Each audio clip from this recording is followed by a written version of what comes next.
Good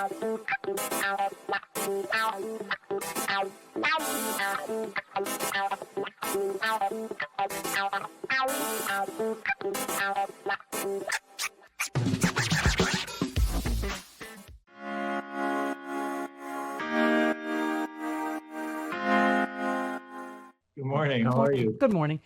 Your latest tweet: Biden travels during the pandemic. Biden wears a Rolex. Biden hasn't given a press conference. Biden hasn't credited Trump for the vaccine. Biden hasn't united the nation. The breathless exercise is already tedious, and it's only March. Thank you. Oh my God, just looking for a story. He's doing so well, right? Yeah, the two that really jumped out last week, and it's still going on over the weekend on Twitter with, New York Times and Washington Post journalists. Biden hasn't credited Trump for the amazing vaccine program he set up. Apparently he set up this efficient, world-class turnkey operation. He just handed it to Joe Biden. Yeah. And Joe Biden is now driving it. Gone from 1 million, vaccines a day to 3 million, possibly 4 million. And, Biden hasn't had a press conference. And it's just like, this is the sense of proportion, right? Yeah. We went from a criminal enterprise. Yeah. We went from a guy who tried to destroy free and fair elections in his final month in office. And they're transferring all that breaking news, breathless mentality to Joe Biden. Hasn't had a press conference yet. White House has said he's going to have one this month. It's not like we're never going to have one. Yeah. It's a 2-week story. We are now on week 2 of Joe Biden won't have a press conference. It was on all the weekend shows. People talked about it. To me, it's just like desperately trying to create news, trying to create controversy where none exists. And the press is really struggling with a normal president. Yeah.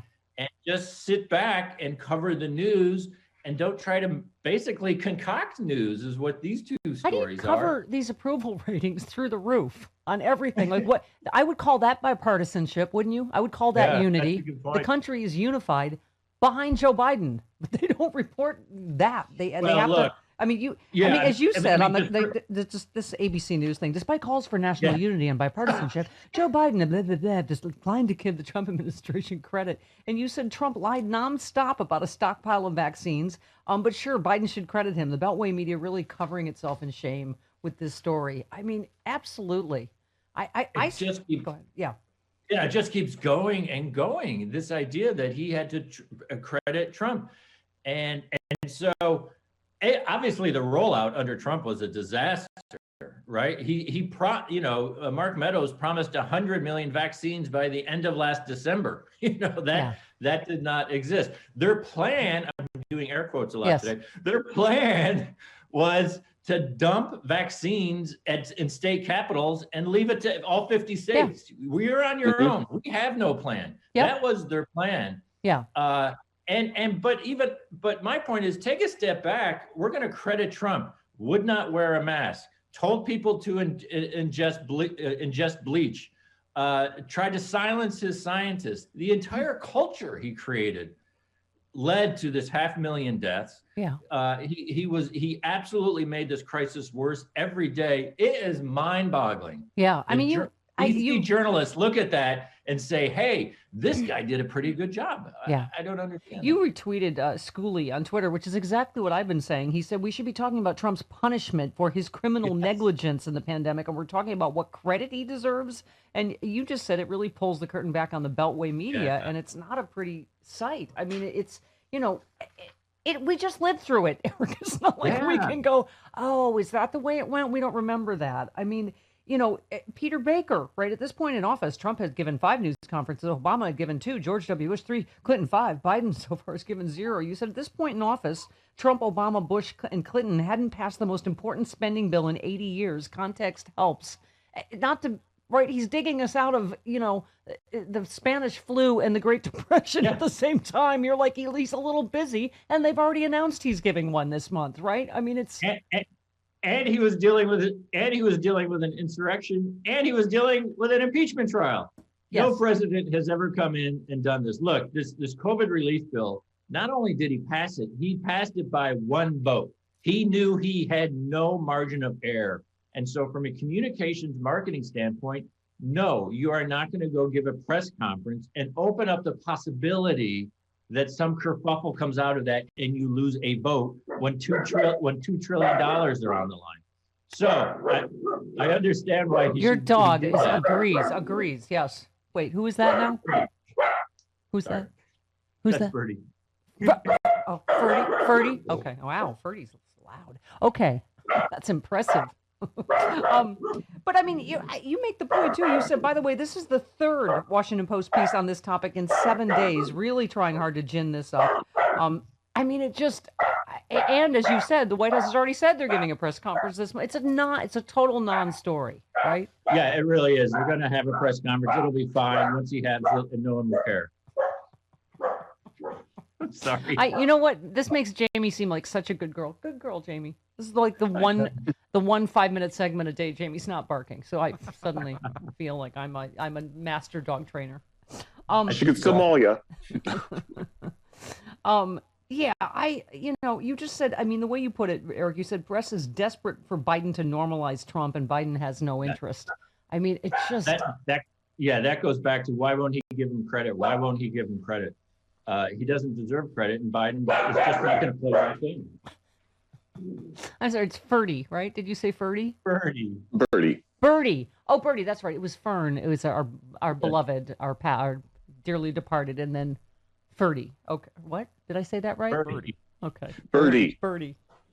I'm sorry, I couldn't hear because my ears are bleeding because of Birdie. I'm sorry. Okay.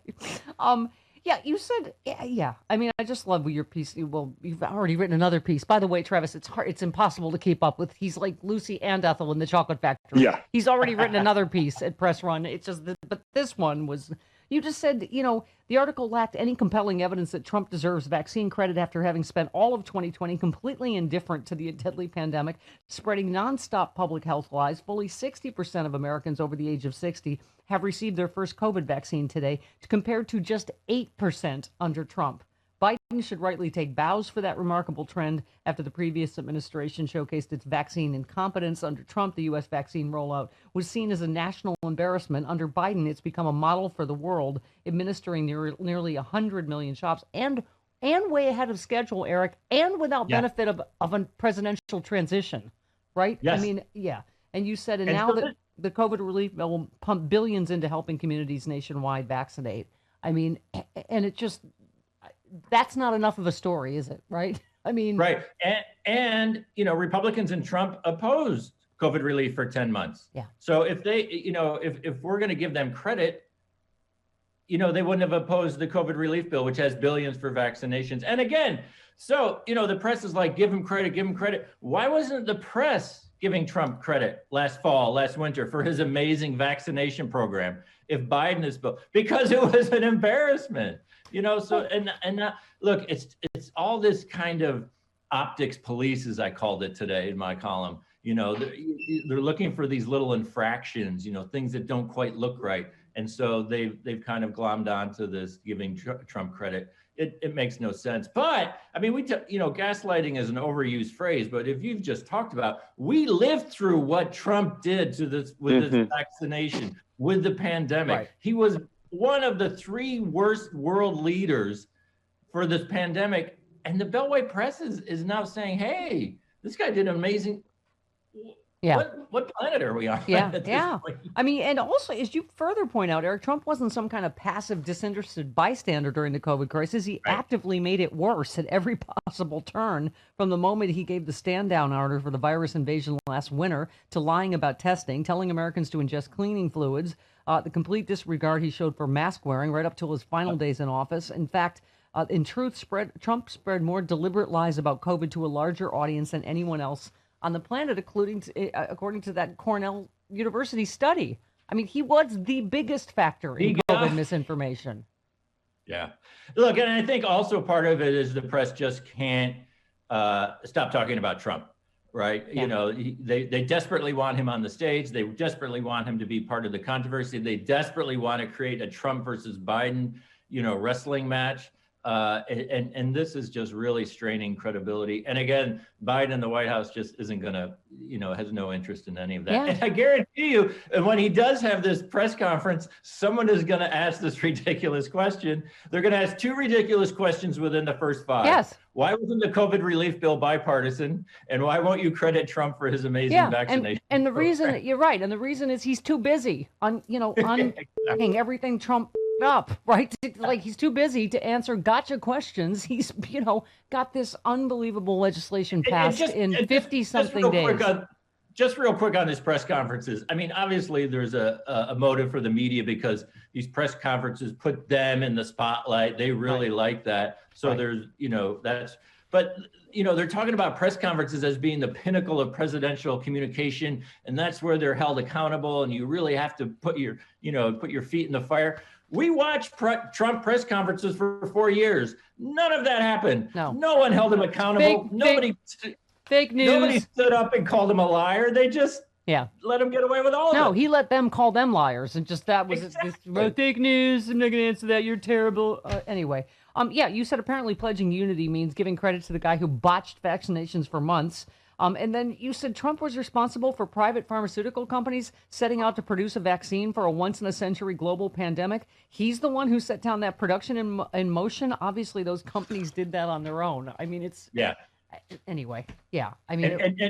And real quick, Pfizer wasn't even a part of Operation Warp Speed, right? So they had nothing to do with the federal government program. Yes, and actively disliked Trump and did not want to be a part of it. But okay, yes.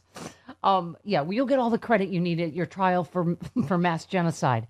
Okay. Eric, it really is the neighbors think there's something going on here when the only thing going on is me going, yes, Eric, yes. Okay, that's me. That's me and Eric. Okay. Love you, Eric. See you next week.